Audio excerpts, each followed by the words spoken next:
Okay, let's see. Good evening, good evening, good evening. Hello, hello, hello to everyone.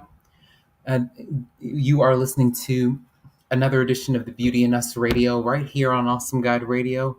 I'm your host, Nelson E. Brown, and I want to thank you all for joining in this evening. I appreciate you all for again, making this first month a awesome month here on the Beauty in Us Radio, right here on Awesome Guide Radio. I thank you all for tuning in a couple of weeks ago. I spent the week last week, getting things prepared for the month of February and for the month of March. As you all may know, just in case you don't, it's going to be Black History Month starting February 1st. So February 1st is next Tuesday evening. Um, next Tuesday, February 1st, that's when Black History Month officially starts. So I've been preparing a lot of guests, a lot of amazing people for the Beauty in Us Radio right here on Awesome God Radio. So I've been preparing a lot of great guests for Black History Month and for Women's History Month for the month of March. And I've also been in the process of trying to prepare for the spring semester at school. So that's why I took a break last week. But I appreciate the fact that you guys tuned in for the same episode from 2 weeks ago. So you guys who didn't have a chance to see that episode or to see that broadcast, you guys had another opportunity to do that. But again, today is January 25th, 2022. And again, this is the Beauty in Us Radio right here on Awesome God Radio. I'm glad you all are tuning in, and I'm thankful for each and every one of you. Now, I wanted to take an opportunity to talk a little bit about the subject for this evening, which is going to be very, very deep and is going to resonate with a lot of you all. I know a lot of people have suffered a lot of loss during the COVID-19 pandemic, and I know that there are a lot of people who identify as widows and widowers throughout the community and even throughout the state of Maryland and even throughout the nation. I started to think about how many people have lost their loved ones throughout the pandemic, and there are many, many people who've lost their spouses. There are tons of widows and tons of widowers who are going throughout their lives and who have learned how to pick themselves back up after they've lost their wives or after they've lost their husbands, their spouses in general. So this evening, we're going to have Miss Kathleen Ho with us this evening to talk a little bit about the work that she does as an author in order to help widows in particular grieve the loss of their husbands and also to move forward in different aspects of their lives. Now, I pulled some resources from a couple of sources because, of course, I've never been married before. I'm not married at all, so I don't know what the impact of that is like. But I do know people who are widows, and I do know people who are widowers. I have family members who are widows and widowers and who identify with that community. So I wanted to give myself a chance to um, do my research. So I wanted to educate myself about what it meant to be a part of that community. And I reached out to Miss Kathleen through a mutual connection. Shout out to Miss Mari Mitchell. I reached out to her because I wanted to learn a little bit more about what that was like from a widow's perspective. I know that there are a lot of widowers, but I know more widows than widowers. So I just wanted to talk about that this evening. And she's going to hop on for the second half of the show at 6:30 p.m. But for the first half of the show, I wanted to share some statistics with you all from sources that I pulled about what the impact of losing a spouse is like for millions and millions of people throughout our country, because there millions of people lose their spouses each year. And I just sometimes think about how many people who passed away throughout the course of the COVID-19 pandemic that we are all still in. In about 2 months will be 2 years. It'll be 2 years since we've been in this pandemic. And I think about all of the people, all of my family members, all of my friends who've suffered loss, and even the people in our communities who've suffered a lot of loss throughout the pandemic. And it's not even just about their spouses or their loved ones. I often think about how it has an impact, how it's had an impact on children, how it's had an impact on couples and their finances and in their lifestyles, how they've had to alter their lifestyles because of loss in some area or another. So let's just take a look at an article that I've pulled from MSNBC, or excuse me, NBC. This article is from Kathleen M. Reel. She's a financial planner and author. And this article is about 2 years old, but it still applies to our discussion for this evening. And it's entitled Recent Widows Need Financial Guidance After a Spouse's Death. So, again, this is just one aspect of what that means to be a part of that community, but I just wanted to do some reading and do some research, and I wanted to educate myself about that process. This article was written and published on March 6th of 2020, so this was right before the pandemic started, but it still applies. Some of these points that are outlined in this passage are still outlined, and they still apply to the topic for this evening. So some of the key points that are outlined in this article and within this passage are that most married women will outlive their male spouse. I'll say that again. Most married women will outlive their male spouse. So these are some of the facts that have been addressed in terms of talking about widows and widowers in our communities and how many men and women have had to uproot their lives in some way or another after their spouse's death. But we are also not even going to talk about just the emotional aspect of that, but we're also going to talk about the financial aspects of that and how that has an impact on families, on children, on people in general. So most married women will outlive their male spouse. So this is one of the key points that are outlined in this passage. The second point that's outlined in this passage is that half of widows over age 65 will outlive their husbands by 15 years. And I'll say that again. Half of widows over age 65 will outlive their husbands by 15 years. So in other words, there are many women who've suffered loss, who've lost their husbands, and who have been widows for over a decade. I know some people who've lost their husbands. I know some women in particular who've lost their husbands for over a decade, and sometimes even close to 2 decades. And I sometimes wonder what that's like. But we'll have a chance to talk to Miss Kathleen this evening, and we'll have a chance to speak about her book, and she'll have a chance to talk to you all about what that experience is like after she's lost her husband. It's been 7 years. This August will be 7 years, and she'll talk a little bit about that more in detail when she appears for the second half of the show. But the third point that's outlined in this passage is that sometimes a widow's grief can lead to a brain freeze. That's what is referred to in this passage. But they have 5 tips for people struggling to get a grip on their finances in the midst of the grieving process. So they provide us with tips for people struggling with with their finances, and how this has had a financial impact on them, a spouse's death, and the loss of a spouse in general. So again, this article was written by Kathleen M. Real, and she says that, like millions of American women, I've experienced widowhood. So widowhood, again, it's the period in a woman's life where she's lost her husband and she's no longer married. She identifies as a widow, but she's still considered single.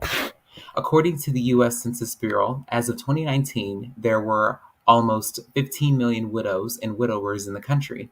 About 77% of these individuals, or 11.4 million, were women.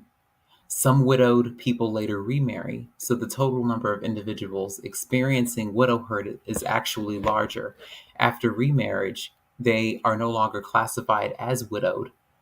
And she says in this passage that, I was devastated as a new widow. This heartbreaking event happens to almost 1 million women each year. And these are some of the statistics and facts that she shares in this passage. She talks about her experience, but she also talks about facts. So she uses facts and her personal experience to convey the message that she wants to convey in this passage.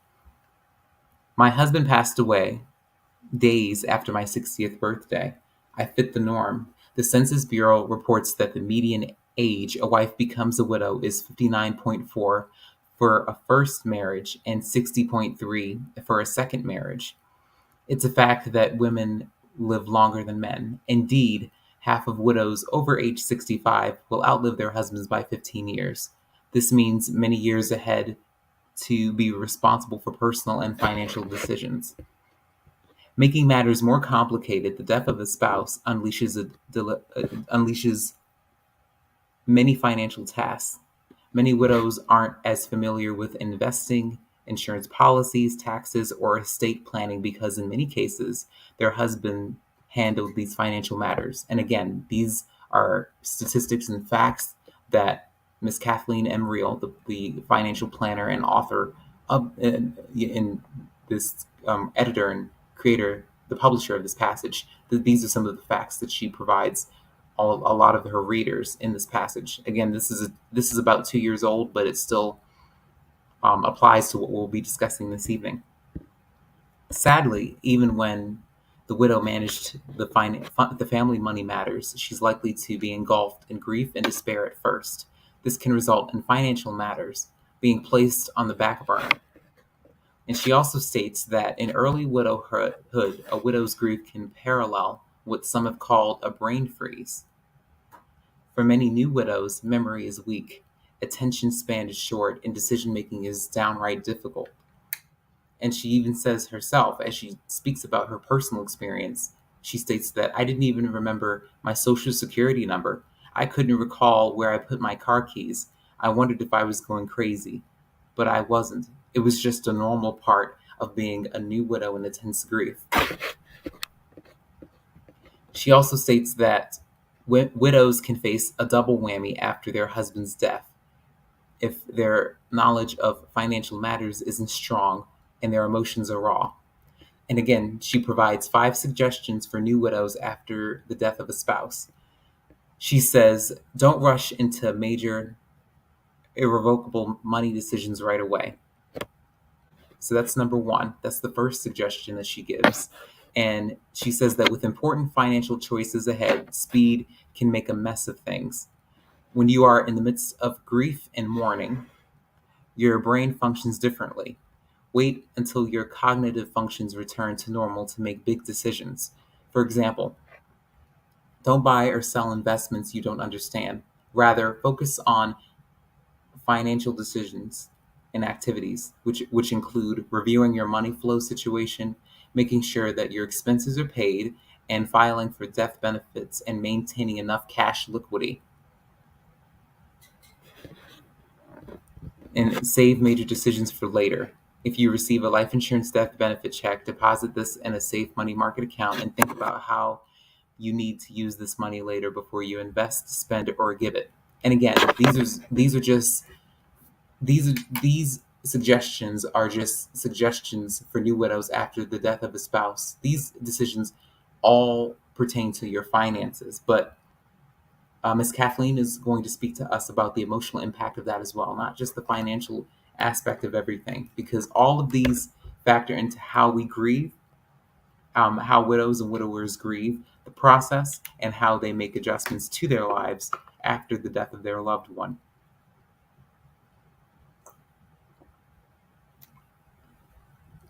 It's very important for people to grieve in a healthy fashion as they move forward in their life, whether it's the loss of a spouse or any loved one. And the second suggestion that she gives is to watch out for financial wolves who will prey on widows. So she says that unscrupulous financial salespeople may take advantage of women after their spouse dies. And she even gives a personal example. And she says that my elderly widowed aunt was sold Iraqi dinners by a nice young man who was the nephew of her church friend.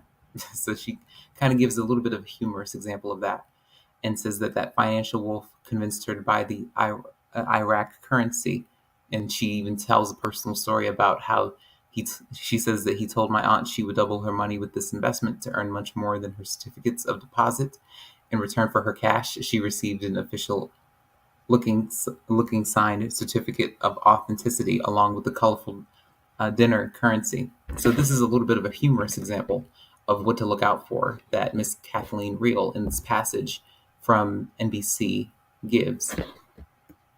And she talks about how her aunt was swindled. And she even says that my aunt never received one penny back, and she tried to contact the scam artist later, but he has skipped town, obviously looking for another vulnerable widow elsewhere. So again, that's a little bit of a humorous example. She tries to throw humor in there to talk about her aunt's experience of being a widow and being taken advantage of, and she gives everyone suggestions of what not to do and what to look out for. She knows the lessons behind it. Make housing decisions carefully. So although it might be tempting, she says that although it might be tempting to move in with an adult son or daughter across the country to ease your loneliness, don't leave your home and community right away. She says that your major support networks, social circles, medical providers, and maybe an employer are nearby. Indeed, you might experience secondary grief if you relocate following the grief you already feel after your husband's death. Some widows stay in their house and want to pay off the mortgage immediately with death benefits. And she advises everyone to wait. And she says that it's important to keep cash available for the near-term needs and while making decisions, all while making decisions about your new life ahead. The fourth suggestion is, and these are financial decisions. It says to get an objective review of your finances. And she says that family or friends may give you advice without knowing your entire situation. And she encourages everyone to practice saying, "Thanks for your suggestions. I'll take your ideas into consideration, but it's way too early for me to decide what my future will be." And she also says that it's important to consider getting unbiased guidance from someone who can evaluate your financial position and provide objective, comprehensive suggestions. And when you're thinking more clearly, you'll want to review your investments to determine what adjustments are needed. And what may have been good for you and your spouse before might not be appropriate now. So again, that's the fourth suggestion that she gives. She says that it's common for new widows to wonder if they will become bag ladies, quote unquote, she says, even if they've got plenty of money. A common question new widows ask is, will I have enough? And getting a realistic understanding of your financial net worth and looking at sources of cash coming in and going out will be helpful. Some widows can benefit by speaking with a financial advisor about their situation. This qualified professional can be a thinking partner, someone who helps you make these types of decisions, and someone who listens with empathy and respect, and someone with whom you trust. Your advisor should be experienced in working with widows and have an accepted professional designation. The most acknowledged credential is the Certified Financial Planner, or CFP status, and she encourages everyone to select an advisor who puts your interest first, as he or she provides unbiased and holistic advice. Many experts recommend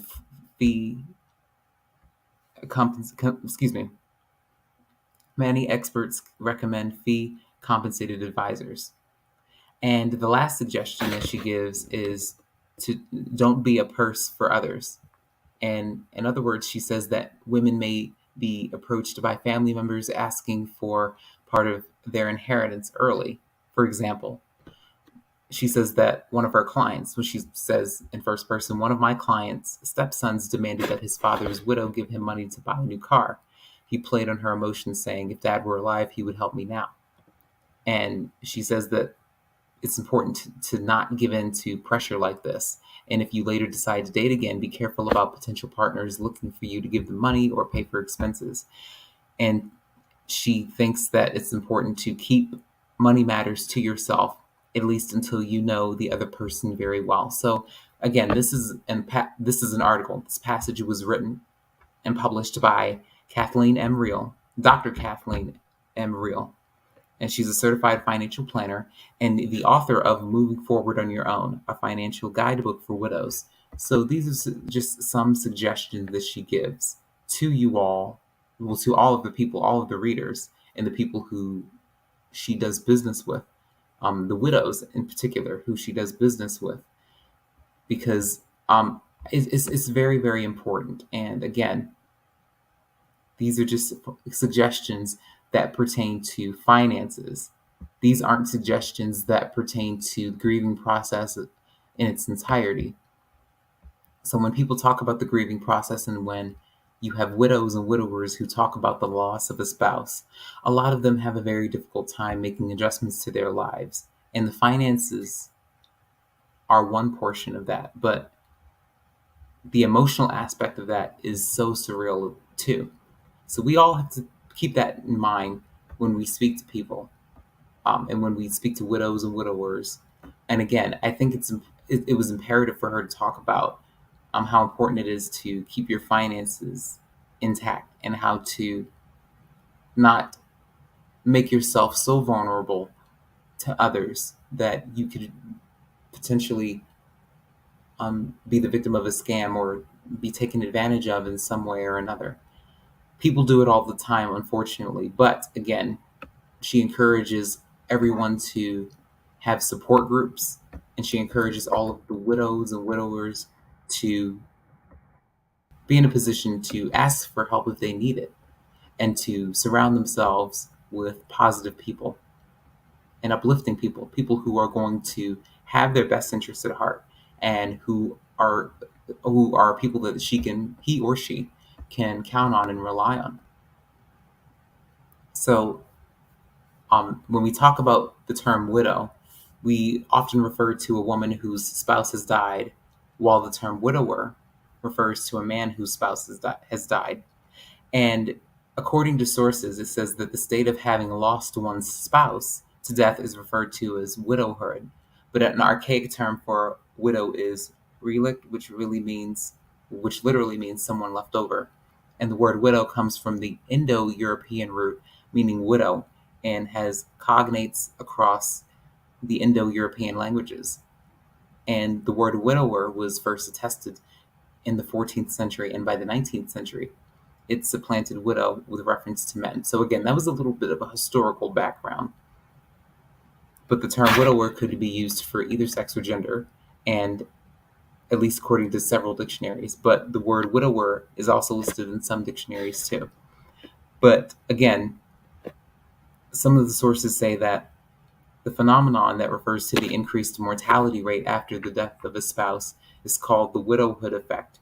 It is strongest during the first 3 months after a spouse's death, when they had a 66% increased chance of dying. And this remains controversial. There remains controversy over whether women or men are worse off, and studies have attempted to make each case, while others suggest that there are no gender-based differences.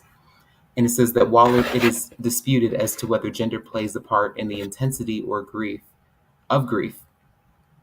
gender often influences how a person's lifestyle changes after a spouse's death. And research has shown that the differences in the burden of care, expectations, and how they react after the spouse's death. So, for example, women often carry more of an emotional burden than men and are less willing to go through the death of another spouse. And after being widowed, men and women may react very differently and frequently change their lifestyles. And again, these are just from the sources that I've pulled. These are, again, these can spark up a lot of conversations and strong opinions. But again, these are just from sources that I've pulled. And again, everybody has their own experience and everybody grieves differently and everyone processes the whole experience of death differently.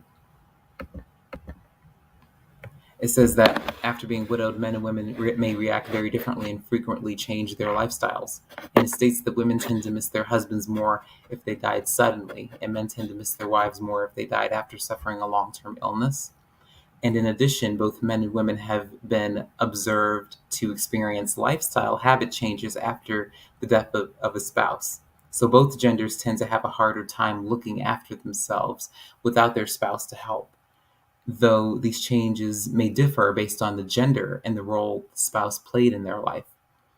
And the older spouses, according to sources, grow, the more aware they are of becoming alone or being alone due to the death of their husband or wife. This negatively impacts the mental as well as the physical well-being of both men and women.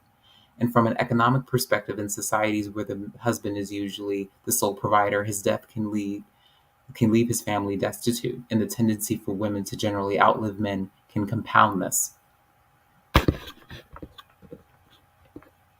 And in the United States, Social Security offers a survivor's benefit to qualified people once for a loss through their 50th birthday, after which A second marriage may be considered when applying for benefits, and the maximum still remains the same. But here, the survivor has options between accessing their earned benefits or one of their their qualifying late spouses at chosen intervals to maximize the increased benefits for delaying a filing. So that's just a little bit of a historical background of everything, but it sums up everything by saying that for many women around the world, the devastating loss of a partner is magnified by a long-term fight for their basic rights and dignity. And despite the fact that there are more than 258 million widows around the world, widows have historically been left unseen, unsupported, and unmeasured in our societies. And today, as armed conflicts, displacement, migration, and the COVID-19 pandemic, this, leave, this leaves tens of thousands of women newly widowed and many others whose partners are missing or disappeared. The unique experiences and needs of widows must be brought to the forefront, with their voices leading the way. So on International Widows Day, on June 23rd, everybody has a chance to take a look at some of the issues affecting widows around the world and what must be done to safeguard and advance their rights. And as widows move through their experiences of grief, loss, or trauma after the death of a spouse, they may also face economic insecurity, discrimination, stigmatization, and harmful traditional practices on the basis of their marital status. So again, these are all historical facts about that whole process and even experiencing widowhood in general. So again, I hope you all feel informed about all of this because it's being a part of this community and uplifting the men and women in this community is so important. I mean, they often get overlooked and they often get bypassed so many times. So I hope that much of this information, I hope that a lot of this information is beneficial to you. And I hope that it does spark up a conversation. And I hope that you do have an opportunity to speak about this with your family members or friends, or maybe even widows or widowers that you know. But to just let them know that you care and that you love them and you support them and that you're always going to be by their side. Because this is something that many widows and widowers never get over. This is something that they always think about.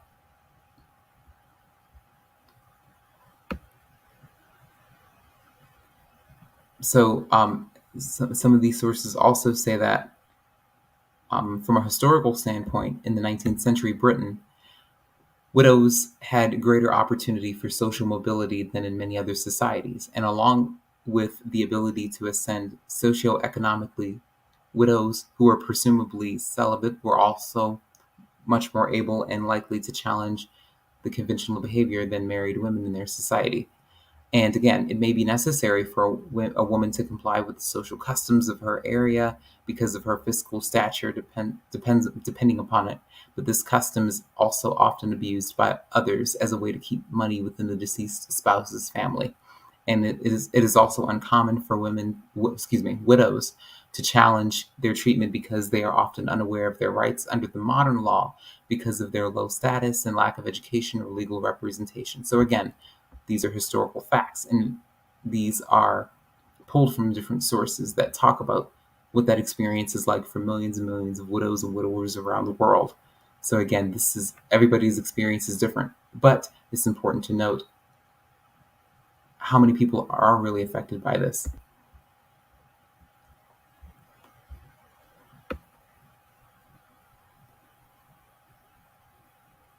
So, in many countries, widows do not have equal inheritance rights, and they may be stripped of their land, evicted from their home, or even separated from their children. And they may be denied access to inheritance, bank accounts, and credit, which can have a significant financial impacts for them, their children, and future generations. It is estimated that nearly 1 in 10 widows worldwide lives in extreme poverty. And women are also much less likely to have access to pensions than men, so the death of a spouse can lead to destitution for women of older ages. And on the other hand, child widows, girls given to marriage before 18 years old and whose husbands died, experience multiple rights violations and face lifelong impacts of premature marriages and widowhood. And at least 1.36 million of the approximate 258 million widows globally are child widows. but the true number is likely higher due to the underreporting that takes place. In addition to facing economic insecurity, widows may be subject to stereotypes, prejudices, and harmful traditional practices with severe consequences. And they may face restrictions on their address, diet, and mobility for years after the death of a partner. So again, these are all facts from a historical standpoint. I shared with you all the information about how widows and widowers are affected by the loss of a spouse from a financial standpoint. But since she's here, I'm going to add her to the stream. I Hello. want to welcome Miss Kathleen Ho to the Beauty and Us Radio, right here on Awesome Guide Radio. Miss Kathleen, thanks again for being a part of this broadcast. I spent the first portion of the show talking about statistics in regards to widows and widowers and how many of them are part of that large community in this country, because I think that oftentimes widows and widowers are bypassed so many times, and they are stereotyped and they're stereotyped and they're stigmatized so often. And I think that, I mean, you're my first widow that I've had on the show, so you'll have an opportunity to talk about that experience from your point of view, because I know that you're very open and transparent about how your husband's loss has affected you in so many aspects of your life. So could you tell the listeners a little bit more about yourself and what inspired you to write your first book about the loss and what that experience was like? Thank you, Nelson. It's my honor to be here to share my story. Let me say about who I am. I am educator, author. I work in education field for more than 10 years. I came to the country at the age of 25. I lost my husband on August 2015 due to stroke. It took me 2 years to recover from the loss. After recovering, I look back and realize I learned so many lessons that completely changed my life. That's why I decided to write a book. I want to share my story to motivate all the people who lost spouse or anyone in life to know that there are always tomorrows. First, I wrote a book to heal my wound. Then I realized I must say it because I had a gift that God gave for me. The God gave for me the ability to understand through the loss, to help me, give me the strength to transform the loss into something positive. That's what I want to share with the world about the book. And the book I wrote is Living Forward After Loss. And also, last year, I decided to take one more step further. I become the specialist to deal with the loss and healing. I want to share the knowledge and my experience to have all the people who struggle in life to get back to the true own feet. It bring a meaning to my life and honor the one I lost. Yes, and it is so important to recognize that. And like I said, it's been I know it's been a lot for you because you said that your husband passed away in 2015, so it's going Yes, on 7 years since he's been gone. And again, that your strength and your courage to talk about that experience and to be vulnerable in your first book, I think that that's something that is astonishing, and that's a gift that should be recognized and acknowledged yes. by people who do pick up the book and who do read that. So, why do you think it's important for widows and widowers to have a great support system as they grieve the loss of their spouse? Because a lot of people who've never lost a spouse, or Mhm. a lot of people who aren't accustomed to life without a spouse, a lot of people don't understand. So, a lot of people who are widows and widowers, they may feel alone in the fight to move forward and to make adjustments and to rebuild their life. So, why is it important to have a great support system? There's an it's a great question to add. I think all of us. should ask the question, when we are hurting, all we think about our sadness, our loss. Our mind is completely dominated by the pain. This negative feeling might I feel like we are worthless, we are nothing, or we're over. And if you don't recognize it, you don't break it, you don't lean on other people, it may lead to the very sheer thought that suicide. It happened to me about 2 months after the death of my husband. One night I was so depressed that I decided to cut my wrist until bleeding until I died. At that moment, I just thought, death is the only solution I have in my life because my life was over without him. Luckily, somehow I decided to call one of my friends. When she knew it, she slept until 2 a.m. with me. She kept telling me that my life was worth it. She needed me. My family need me. Society need me. And she saved my life. Without her, I cannot stay here today to talk to all of you here.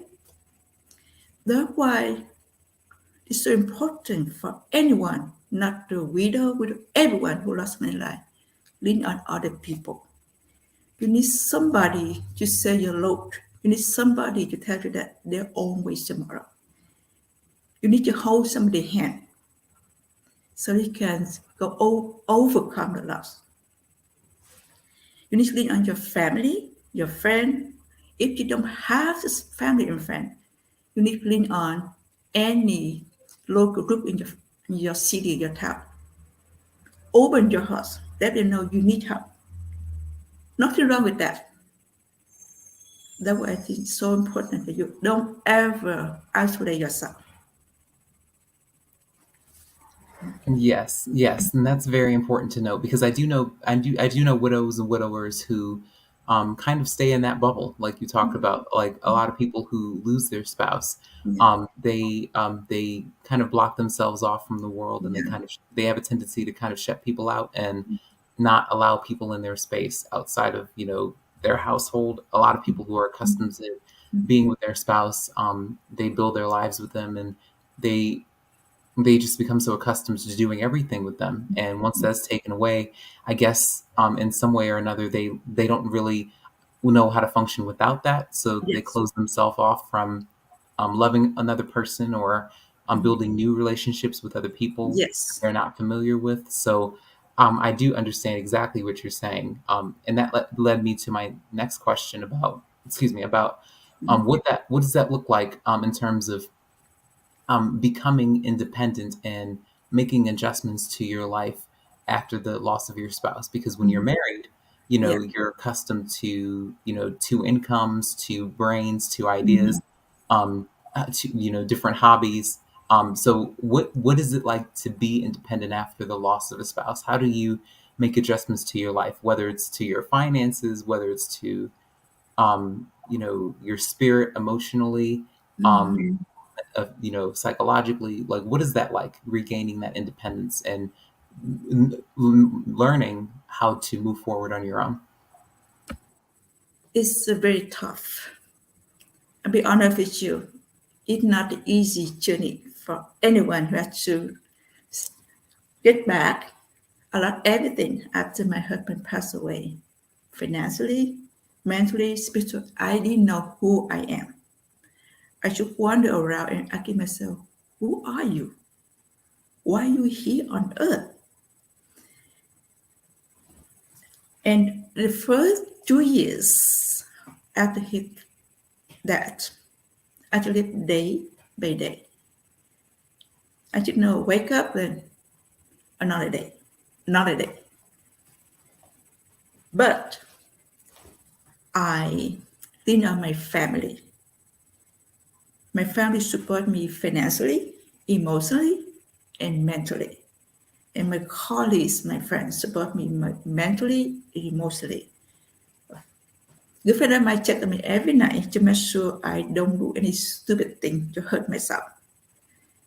and I joined some local groups to do something positive, like leadership.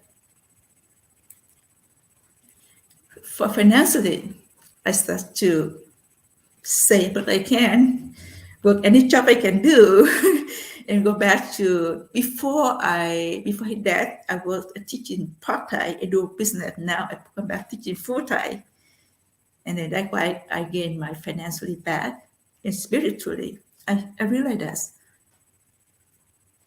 we cannot stop the debt. We cannot. It happened to everybody. We all have to experience the loss of someone we love in life. At some point, we cannot avoid this. So I thought to myself, in this case, the question that we should ask ourselves is that, what should I do to recover? What should I do to be happy again? I realized that if we asking, why me? Why it happened to me? We never find the answer. When I start asking myself, what should I do to be happy again? What should I do so I can have better life? I started to looking deep inside myself to find the strength, and I also revalue my life, and I figure out who I am as a new person, who I am as a complete person without my late husband. And from that, I started to figure out what and who I want to be.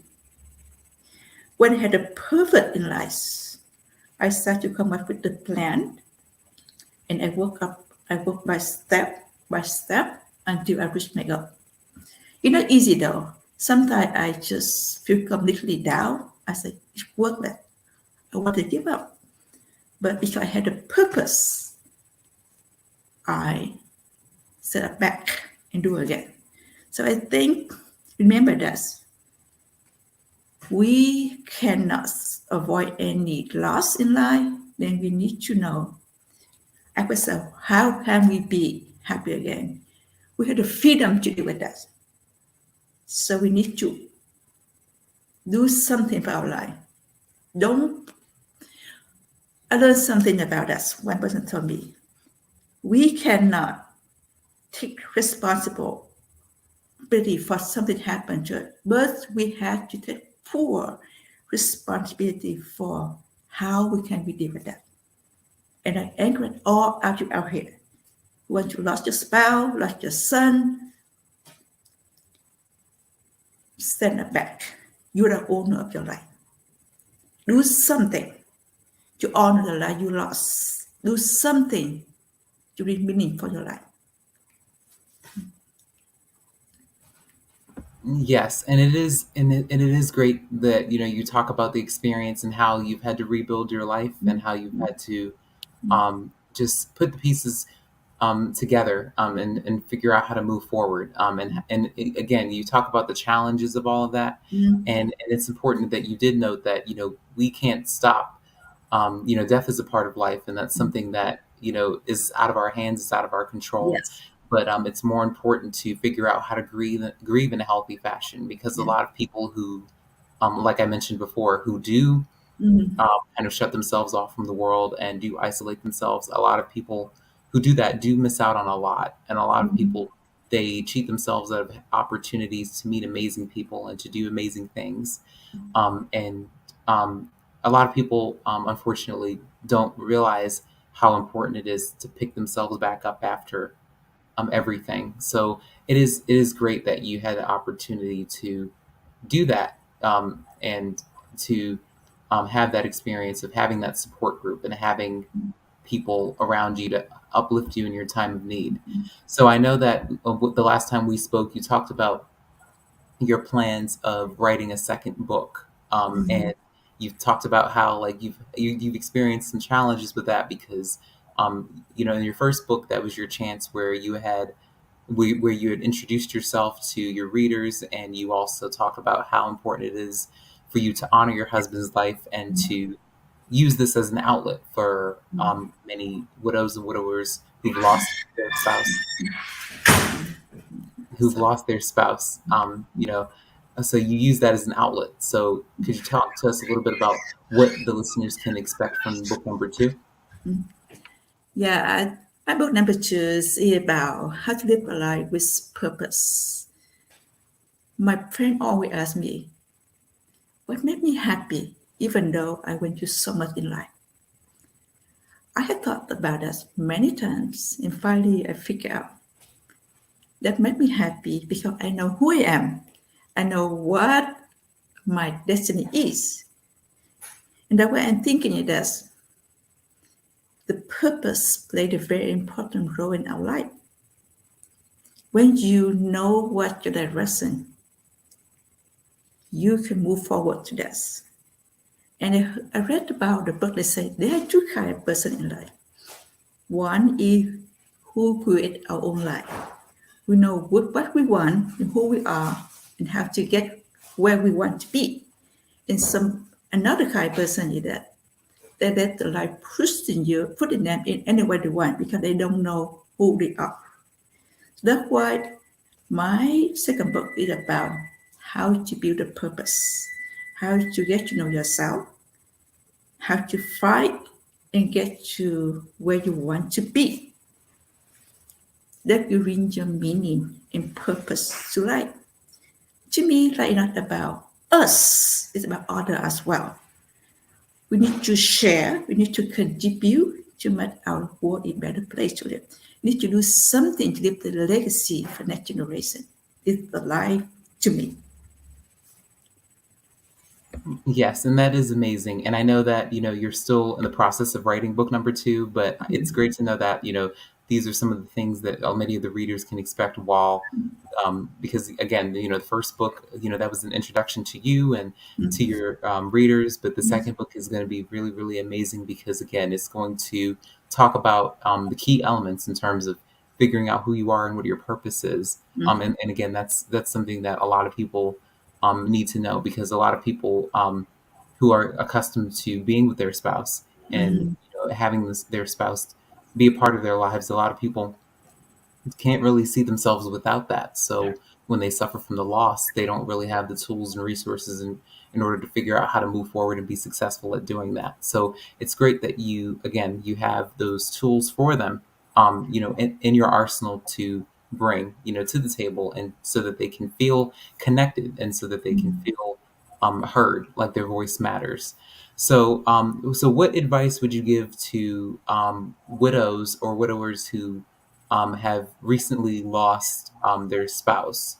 Because I know that even throughout the COVID-19 pandemic, a lot of people have lost their loved ones, and they're married. There are a lot of married couples who've suffered a lot of loss as well, whether it's through illness, whether it's through just any reason. The COVID-19 pandemic has definitely exasperated that whole loss. The idea of just losing someone and being in a state of isolation and being socially distanced from their peers and their family members and friends. A lot of people have suffered a lot of loss. So, what advice would you give to a widow or a widower who may have lost their husband or wife? And what advice would you give to people who are still married and how important it is to cherish that? For people who's lost the spouse, I had 3 or 5. I think very important. I need to emphasize that. First, let it out. Don't hold it. You can do any way you want. You can write a journal. You can draw. You can talk to anybody. Just let it out. Don't hold it. Because the more you hold, the longer for you to recover. So let it out. The second one, I advise for people, widow, is that never make any important decision when you are sad. The reason is when we are hurting, we are sad, we cannot think straight and clear. And we may come up with some stupid decision that hurt our future financially. That I learned for myself and other people around me. The last one is lean on other people. Don't ever shut yourself down. Don't ever isolate. For the married couple, I think the one I learned that Communicate. Share with your partner how you feel, how what. Don't hold up. I see a lot of couple keep holding anger inside or something inside, and finally it blow up and they destroy the marriage. Communicate. Work out in the issue, but don't attack that person. Attack the issue. And always find something in common to share with. Because you, when you have something in common, like play something together, you feel connected together.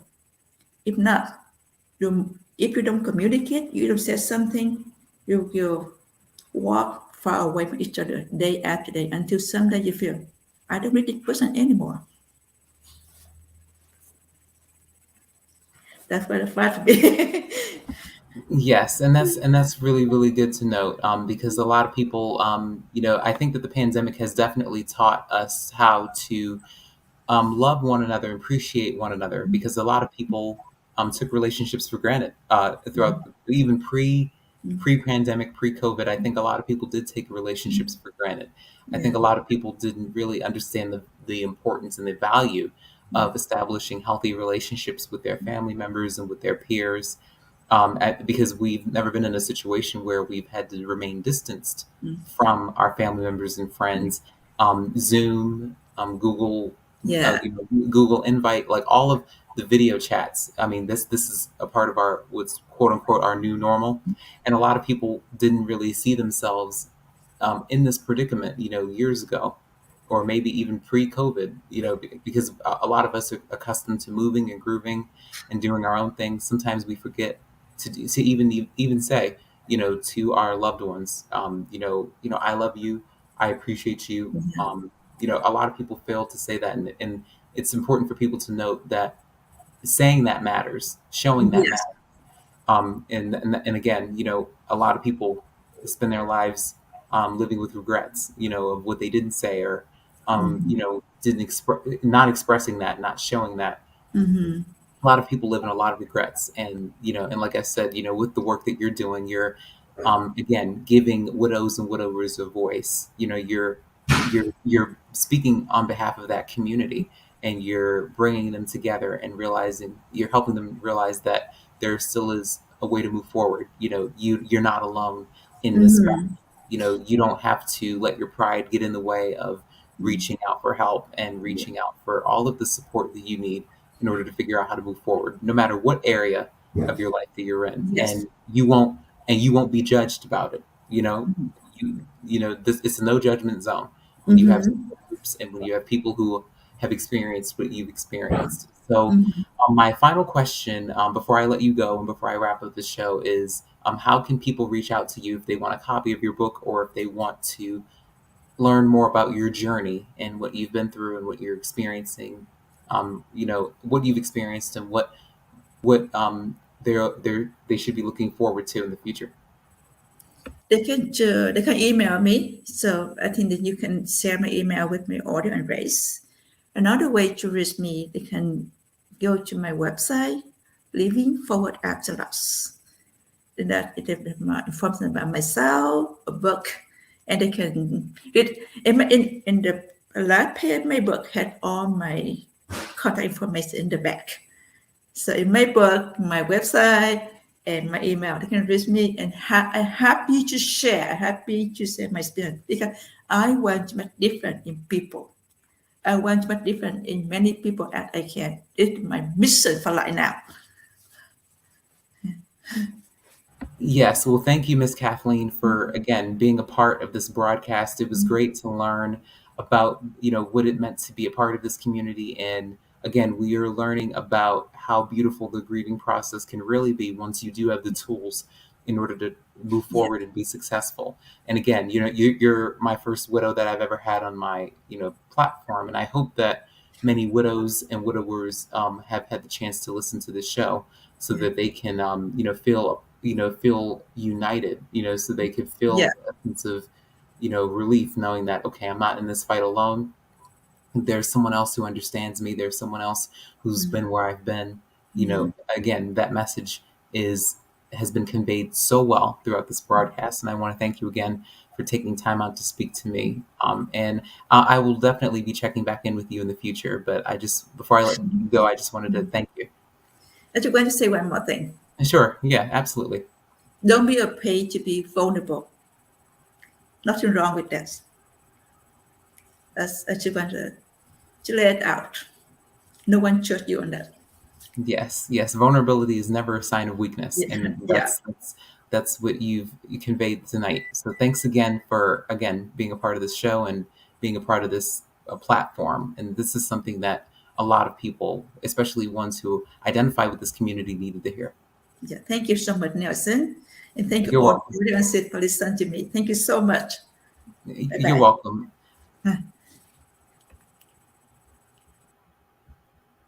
Okay, so that wraps up another edition of the Beauty in Us Radio right here on Awesome God Radio. I want to thank you all for tuning into the show this evening. And again, Miss Kathleen is definitely an inspiration to a lot of men and women who've lost their spouses. And again, I hope that this message resonated with someone. I hope that this show has opened a lot of doors and opened a lot of hearts um, who may have been shut or closed off. So I hope that this was inspirational to you guys, and I hope that you learned something from what Miss Kathleen has shared. So next week, again, like I stated earlier on in the broadcast, we're going to kick off our Black History Month special.